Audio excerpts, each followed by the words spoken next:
This is Jordan Tower with JT News. Make sure you smash that like button, smash that subscribe button. Let's get right into the news. Well, Lil Reese, was popped downtown Chicago today. More is developing on this story. Now, this isn't really a joking matter, but somebody did say something kind of funny on Twitter. They said he's going to respawn. He's going to respawn at O-Block.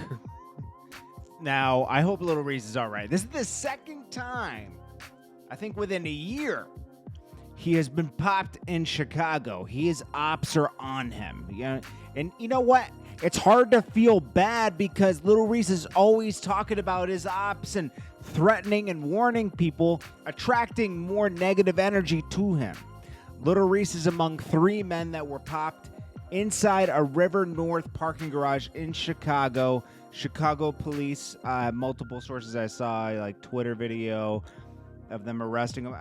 Who knows what was going on? Maybe they were leaving a hotel. Someone spotted them. Or maybe they spotted somebody. Now, Lil Reese obviously has to be still alive because they haven't said anything happened to him yet. I mean, this happened about an hour ago. Every time Lil Reese is trending, I already know someone got popped. That's what somebody said. Hopefully Lil Reese pulls through, but it's like, when are you going to change your life, bro? Like, this is not sustainable. Like, leave Chicago. This is not good. Let's see this. Yeah, this happened an hour ago. So we don't know what's really going on with Lil Reese here. But anyways, we'll move on from that story, and hopefully he pulls through and he's okay. Next up, we got Joe Budden apologizing to Rory. He feels like he went off too hard, okay? This is typical Joe Budden. Goes in hard, pulls back a little bit. He got a lot of backlash over the past couple days for how he handled the situation. Certain people blindly, fans of Joe Budden podcast blindly followed Joe and said he was right. But there is an element where he's wrong, making people feel like they own a piece of something. They're a part of something. They're building something together when he didn't see it that way. He saw them as employees, not as partners. And that's where everything got messed up. I've been in situations like that before where you're building something with somebody and I felt like I was a partner and I wasn't. Sometimes people give you that feeling because they need you at the moment. Maul retweeted a good tweet from his brother. He said, some people you thought loved you, they only needed you for a moment. It's true. Van Lathan showed support for Maul. He said, big love to the podcast legends, Maul and Rory. I wouldn't call them legends, but they were part of a legendary movement. I wouldn't. They're not going to go down to the books as legends, but they definitely were a part of something that was important, okay? I think we throw the word legend around way too easily, okay?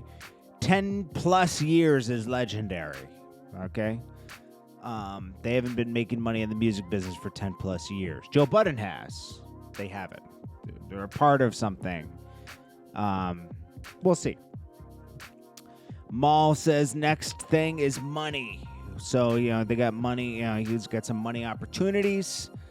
But it's funny how Joe Budden is pulling back on all this. Now, there is an element where Joe Budden's right. It was his name and everything, and he should definitely own 60% of his own company, right? And only have to maybe 70%. I don't know, and just divvy up, give him a little bit. Listen, even if you work at let me put this down for you. If, say somebody comes up with an idea for a product, right? Say you do like passwords management or something like that. And then you hire a bunch of people, you're not going to get people to join that company and work for a salary unless there's incentives, meaning options, money, having stock in the company. Look at how startups work. People at Facebook that started with Facebook got options. They got a piece of the company. So when it went public, you went big. Yeah, you might be getting a 6-figure salary, 7-figure salary, but you have options on top of that to motivate you to work the long hours it takes. Okay, so yes, Mal and Rory and Parks all deserve options like a normal company. They were all building this together. It's not like Joe was using them once in a while. It's not like they were managers. They were all part of the podcast, right? They deserve equity. I after thinking about this a little bit longer, I put things in perspective of how big companies run as well, and this is just a podcast.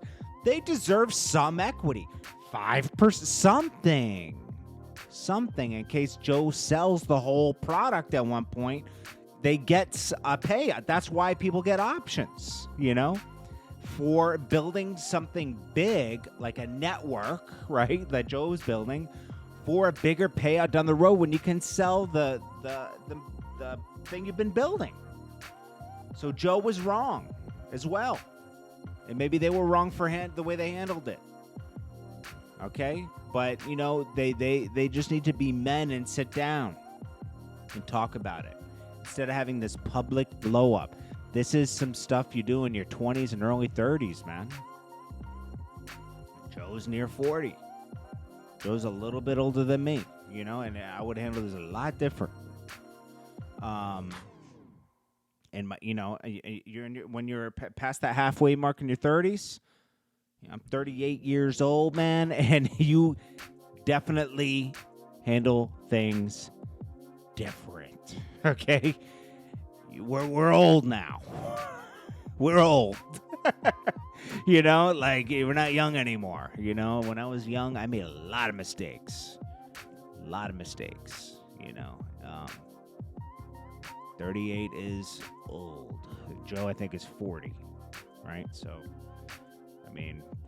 we're all up there in age, and we know better. We've been through the bad times. We've seen how people do things wrong, and you got to do things right moving forward in life, Anyways, guys, this is JordanTower with JT News. I appreciate you guys. I'll check you guys in the next one. I hope you guys having a great day today, and I'll check you guys later.